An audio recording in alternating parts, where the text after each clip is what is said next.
মাকামে মাহমুদ দান করেছি, আমি আপনাকে কাউসার দান করেছি।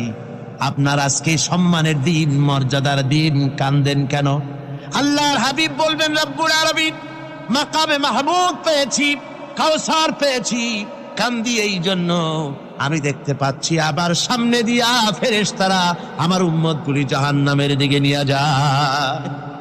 আল্লাহ রাব্বুল আলামিন বলবেন, ওগো আমার হাবিব, আমি আপনাকে ক্ষমতা দিলাম, আপনার জান্নাতি উম্মতগুলি আপনি বেছে নেন। আল্লাহর হাবিব তার জান্নাতের উম্মতগুলি বাঁচতে থাকবেন।